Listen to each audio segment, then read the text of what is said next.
First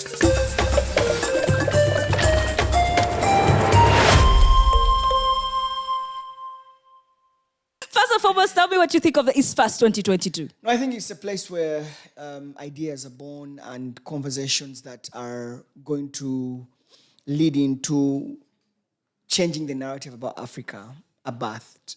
I think for me, one of the biggest take homes from the session is it an opportunity for us to redefine what news and journalism is in the context of Africa?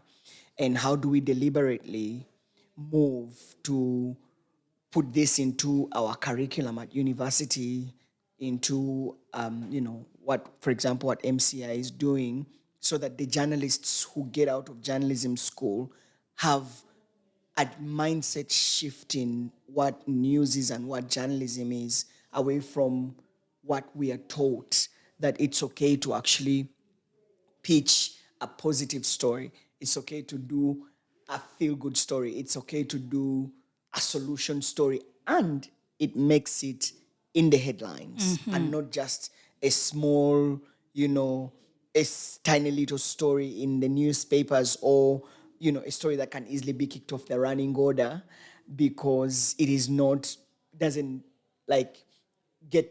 it doesn't fulfill or meet the tenets of news, right? So for me, I think my biggest take home from this conversation today is, isn't it time for Africa to redefine what news is, what journalism is, so that we can tell our stories and control our own narratives and not let people tell our stories, because when they do, they talk about Africa differently from what we really are. Right there. I mean, I think you walked into this one.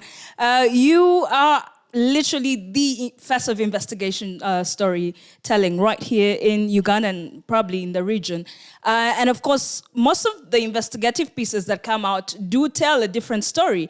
It's always sad state of things. You're always unearthing very, very, heart-shattering truths about, some of the things that are happening. When we say changing narratives, one would assume we're moving away from the negative to more, positive pieces. How are you mitigating that? Like, how are you making sure it's changing narratives? However, it's still, holding someone accountable. Well, again, what we've been taught in journalism school is investigative journalism, is watchdog journalism, it's accountability journalism. We're getting into this space where we are thinking, can we redefine what investigative journalism is, also to incorporate positive journalism? You know what I mean? For example, oftentimes when they release reports, we go for the bad things, but there are also good things within those same reports. A classic one is when they release the annual maternal and neonatal deaths in different health facilities across the country. Where our eye goes as investigative journalists is a hospital that had the most deaths. And perhaps we want to investigate and find out, why did so many women die while giving birth? Or why did these children die while giving birth? I think that from the conversation that we had today, I think that it's time for us to rethink investigative journalism, to actually go to which hospital had the least number of mothers that died or least number of children that died, so that we can investigate what are those good things that hospital put in place. Was it, access to technology, as like the spirit of the workers? What is it that led to the least number of mothers dying and children dying? And we investigate that so that we can perhaps put it out there and tell this positive story about this hospital that had the least number of deaths, but also what did they do right so that other hospitals perhaps can pick a leaf. It's not only enough to focus about the bad. I think that it's also important for us to focus on the good, and that the good can also be seen as a good investigation, and that the public can consume it as a good investigation, and not that I was paid to do a good story. I think the public also needs to have a mindset shift in the way they consume the content, because you will do a good story, for example, about this government facility that maybe government has built and has reduced strongly on the maternal deaths and neonatal deaths. And then when you put it out to the public will look like they paid him. Absolutely. He was compromised. Why? Because they are used over Solomon, who is actually who is bringing out the bad and hunting the bad guys. But the day when you do the good, the public then will think otherwise. Which is why it is important for us to start pushing this as a continent, right from the journalists who do the content, but also to the public that consume the content. That when we tell good investigative stories, it shouldn't be perceived as we have been bought out or we've been compromised, but it is also journalism. I think it goes back to what I was saying, that when we redefine what news is, what journalism is in an African context, then we can be able to tell our African story by African journalists, and therefore we can control our own narratives. Interesting insights.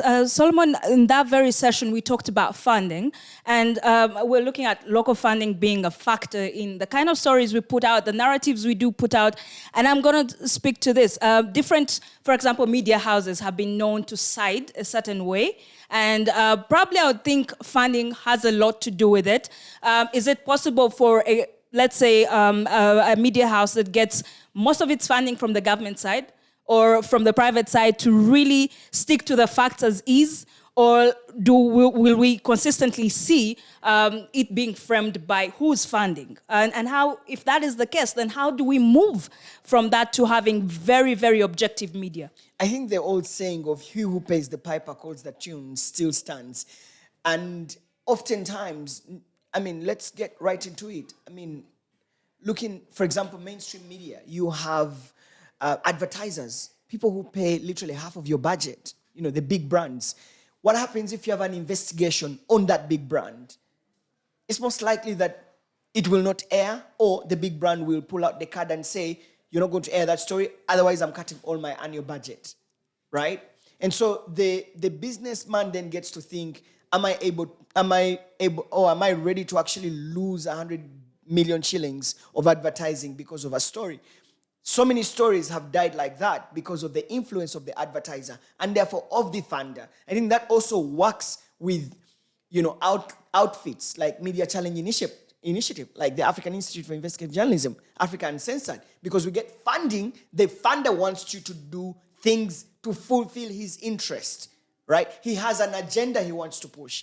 I think that it is important for funders to understand that even when they support us, we retain the editorial values as content creators, as organizations that are training journalists. They need to be reminded that, yes, you're supporting initiatives, but you need to give them some level of autonomy. And I think it's also important for our organizations to start to push back on some of those funding and say, hey, you're giving me this money to do this, but I don't want to do it. So it's either you go my way or you take your money back. Absolutely. Right? But that also takes a certain level of growth and maturity. And also, organizations and indeed media houses need to adopt sustainability model, not only looking at the funders and the advertisers. I think what we've seen in developed economies, you know, newsrooms are now depending more on the subscription model than the advertising model. They're saying you want good journalism, subscribe $10 every month, or subscribe $30 or $50 or $100, and we can be able to give you the good content. With this money, we're able to build a strong newsroom that is independent. The advertising model is quite difficult because when government is your biggest advertiser, then how do you come up with content that is critical of government? And so I think it's important for newsrooms and indeed organizations to start rethinking the funding models to retain their independence, because journalism, one of the core of and the fundamental aspects of journalism is independence. The fact that you can actually critique the state, the fact that you can critique the advertiser without thinking twice, the fact that you can say, yes, this is my donor, but actually he's been doing this and I need to put it out. So that level of independence, it gets down to rethinking our sustainability model, keeping the lights on, but able to do journalism. Very interesting. And of course, you know, there is that element, but also as journalists, how would you, what would be your word of advice for young journalists? Because morals and the training itself and this, I mean, it's a whole list of, it's a kind of worms when you're speaking to individuals as well. So you have media houses have a problem, but I also think you could help us speak to, you know, the young budding journalist who's coming into this media industry. What exactly should they be looking out for to make sure we have narratives that depict a exactly what is in the society? Well, I think that, what can I say? Again, it starts from mindset shift. Would you, for example, do a good story of how government has put up maybe boat canoes for communities to cross Lake Bunyonyi? Is that a story? So if you think it's not a story, then who is going to bring it up? That even when the communities call you and pitch to you these stories, you're like, nah, nah, nah, nah, I don't think that's a story. You know what I mean? Yeah. So I think that mindset shift, even with the reporters, young reporters, to actually look at good stories as stories. You know, when I was in the newsroom, I was known to do the hard stuff. So with that, I developed a thick skin that any little, feel good stories, I'll say, no, those are stories for Gertrude Tumusimo, Witwares, those are stories for, those little reporters at that time. I do hardcore stuff. I grew a thick skin.